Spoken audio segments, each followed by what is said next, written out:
So, a special edition of Tunnel Talk today. I'm Sam Light and I'll be interviewing John Salako, England and Crystal Palace legend. So, John, we've got to start with how lockdown impacted football and other areas. So, what's your opinion on that? Well, it's the most crazy, unprecedented thing that's ever happened. To have a pandemic that stopped the whole world, essentially, is something that is just crazy and unimaginable. So, you know, with 9-10 games to go of the Premier season and obviously the Championship and the rest of football was just mind-blowing. Obviously, anyone who is involved in relegation or promotion, especially from the Championship, and then, of course, Liverpool, obviously 24 points clear at the top of the Premier League. You were just hoping that I was really desperate that football would come back and they'd finish the season, and I think it worked really well. When you talk about Europe, obviously Man United and Chelsea getting into the Champions League positions, it was crucial that we played it out, and I'm delighted that we did. If anyone could have done it, the Premier League has got the staff, the resources, the professionalism to carry it out, and it was a massive success. So massively buoyed for next season, just looking forward to it. I think 12th of September. Just heard today that I think crowds are going to be allowed back in. There's a few pilot tests coming through, so fingers crossed all throughout sport we're going to see sort of crowds slowly coming back into the stadiums. So, John, as a young footballer, who did you look up to? Who did you want to be like? Sam, it was a very long time ago. I don't know if some of you youngsters will remember some of these players like Glenn Hoddle, obviously Kevin Keegan. I mean, Stevie Coppell was a wide player. I love people like Tony Galvin, who played at Spurs. There were so many top players. John Robertson used to play for Nottingham Forest when they were winning European Cups. And it was a special time for me because I think, you know, Argentina won the World Cup in '78. And then you had that special, you know, sort of Brazilian side, the French side that came through. And those really captured my imagination. 82 was the one for me that is so special. And then obviously by 86, that was Mexico. We had sort of John Barnes and Chrissy Waddle coming through and those types of players. And I was a striker when I was a kid. I was an out-and-out striker, scoring a lot of goals. And, you know, when I was, you know, at Palace and, you know, Stevie Coppell came to me and he said, listen, I've got a place on the left-hand side. Do you fancy it? And my answer to him was, Gaffer, I'll play anywhere. I'll play left back, play right back, wherever I can get a shirt. Just give me a shirt. I want to play. I went to play wide left.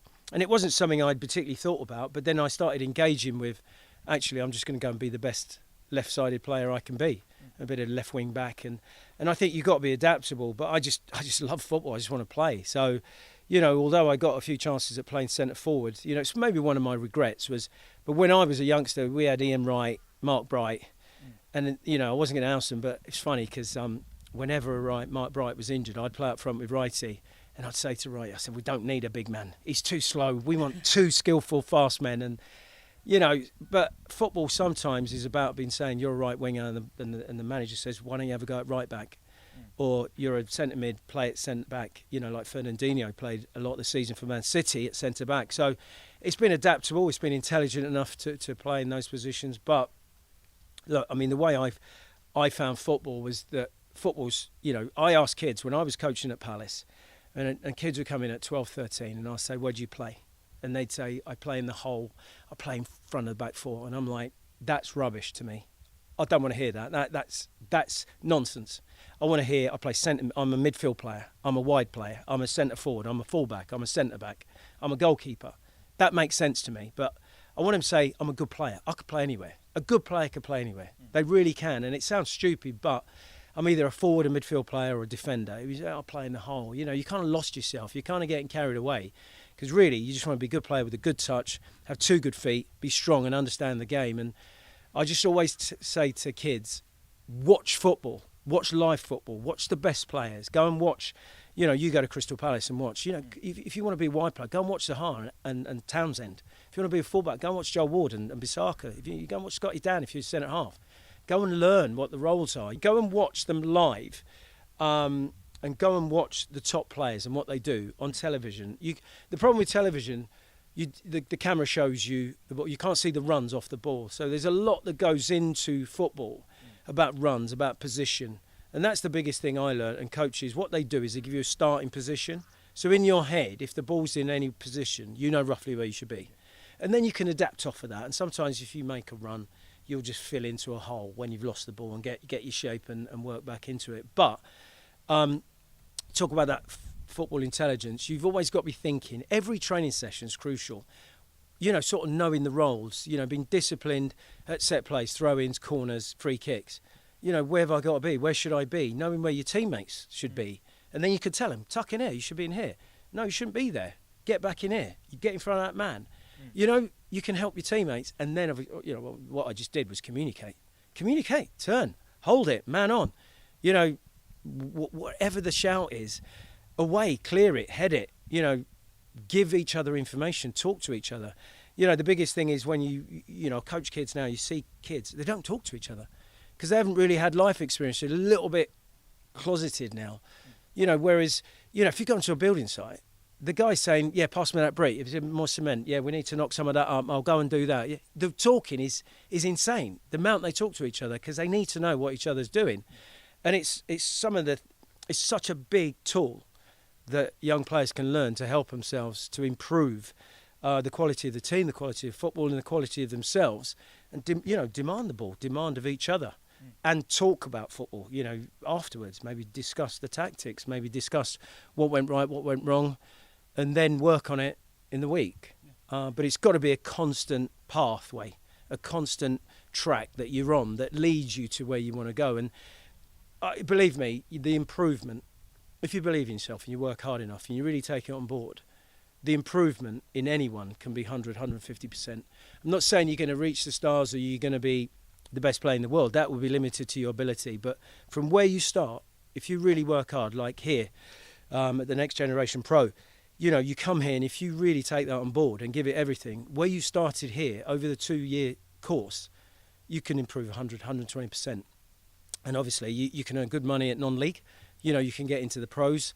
And there's going to be the odd ones that hit, touch the stars and hit the jackpot and get into the championships and Premier League. But unless you dare to dream, put the work in, it won't happen. We're here to talk about you. How did you start, and what was your journey from non-league to academy football? It was kind of crazy. I mean, I was just playing, school football. I played for Western Reds. Grew up in a little village. Played for Western Reds on a Sunday, and it was crazy. You talk, very much like you guys. Anyone that loves football and has any aspirations of making it, you watch Match of the Day. You watch, the Premier League on television, and you dream of being a pro footballer. For us at that time, it seemed like a million miles away. But when I was 13, the under-14s manager came. I was scoring quite a lot of goals, doing well. He said, "Why don't you step up a level?" So I actually stepped up a level, and I was still scoring goals. And he actually wrote off to Crystal Palace, and Crystal Palace sent a scout. Did well, and they invited me for a trial. I went up and had the trial, and before I knew it, I was training on a Monday and a Thursday, and they asked me to sign schoolboy forms at 14. And then at 16, I signed apprentice, and really pro at 17. And it sort of just took off from there, really. By the time I was 22, I played for England at 22. And it was incredible, but sort of going back, playing for school, playing for the district, playing for the county, if I can give any of the guys any advice, is just play at the highest level. Every time you train, every time you play with intensity, believe in yourself and work on yourself, because unless you dream it, unless you can see it, unless you're on that track, and there's no dare to dream, dare to think, why not you? But you've got to put the work in. You've got to be prepared to be mentally strong. You're going to take knocks, you're going to get injured, you're not going to have great games. But, overall, I think you never know who's watching. You never know what scouts could be there. What's around the corner for you. And sometimes it may seem like a bit of a struggle, but it's amazing how many times people will talk about you, they'll remember you, and it'll all be about attitude, about application, about your skills, and just being the best you can be as often as you can. And really, I've seen so many players bounce on and do really well just out of belief and hard work. Yeah, that's perfect. So it's all about hard work and determination. Yeah, you've got to believe in yourself. And, a lot of kids have got skill, but it's the ones that are prepared to. When I was a kid, I was always up at, playing with football. I was always in the park. I was always out on the playground. And when I got home, I'd be up against the wall, 1 touch, 2 touch, 3 touch, practicing the keepy uppies, practicing my skills. I'd, watch television, see Ronaldo do something. That was the old Ronaldo, by the way, the Brazilian. Or you'd see a Zinedine Zidane or a Figo. You'd see someone magical and it'll capture your imagination. You have to be on that level where it's got to sort of be something that you dream and think about, and then you take it out onto the pitch. But unless you practice it, unless you see it in your head, it's not going to happen under that pressure moment. So by the time I was 16, 17, I got the groundsman to build me a wall out of railway sleepers, and I used to just go out every morning, right foot, left foot, volleying, getting it up, turning, shooting at the wall, and then testing my touch when it rebounds back at me. Just practicing stuff and all that practice, right foot, left foot, you take that into games and your skills. And unless you practice something over again, it doesn't become instantaneous. It doesn't become as natural. When you watch someone do, Ronaldo, the new Ronaldo, when you watch him do his skills, it looks so effortless and so easy. And that's because he practices it. He does it all the time. He's the most dedicated professional I've ever met. And that's where, if you get the work rate and the ability, that's where stars collide. So Lionel Messi and Ronaldo aren't the best players in the world, out of coincidence, but they've got the best attitude, they've got the most dedication, they've got the most desire, and it's married with incredible God-given talent. So that's why they're the best players in the world, because they want it, they live it, they breathe it, week in, week out. You must have had a few injuries in your time playing football. How did you get over them physically and mentally? Yeah, I've had a few. The first major one I had, I was 15. I was playing in the youth team. Pitch probably very similar to this, pre-season. I rolled what I thought I'd rolled my ankle. Sort of finished the game, went home. I had a paper round at the time, believe it or not. And I went on my paper round and I was limping and it felt a bit sore. And I went for a scan, an X-ray, and I'd broken. I had a clean break through my tibia and fibia. So I had to go in plaster for 6 weeks.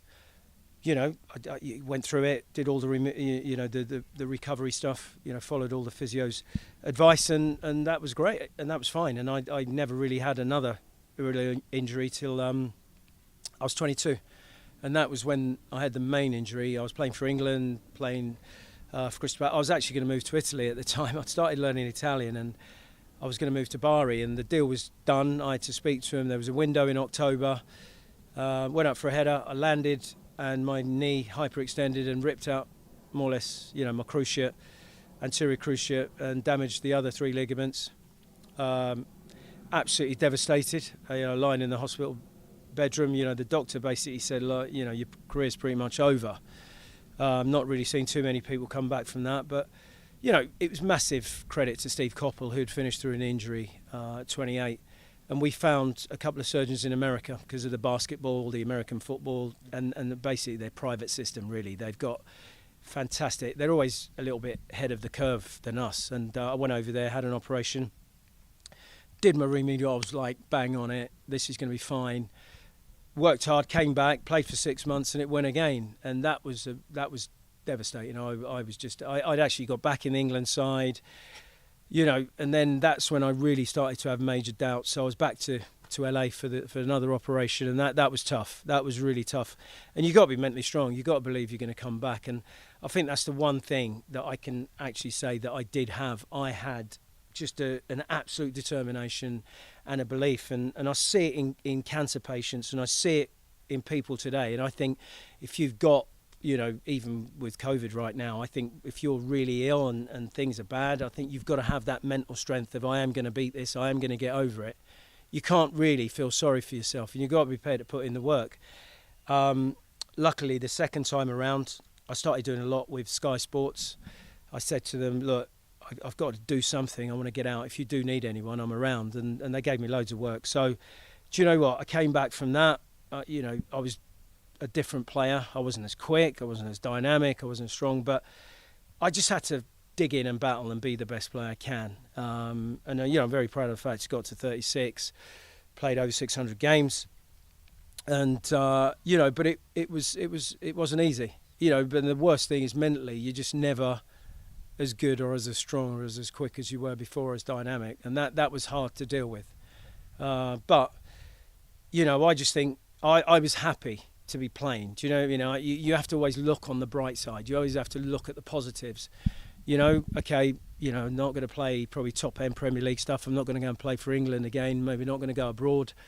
But then you have to say, actually, what are the positives? What are the good things in what I'm doing? I'm still playing at a good level. And you just give your best and do it for as long as you can. Because if you ever get the chance to play professional football, it's the best job in the world. And, every day you pull your boots on, you get out on the training pitch and go and play in a match, then, that's a good day.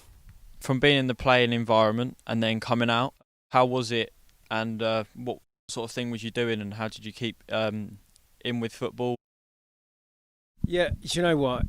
That transition is rather incredible, and for players, you're going to retire around 34, 35, 36. You're relatively young. For my journey and my transition started early, as I was saying. I got that knee injury at 22 and then another one at 23. So you start thinking about life after football. So I started doing stuff with Sky. I took my coaching badge.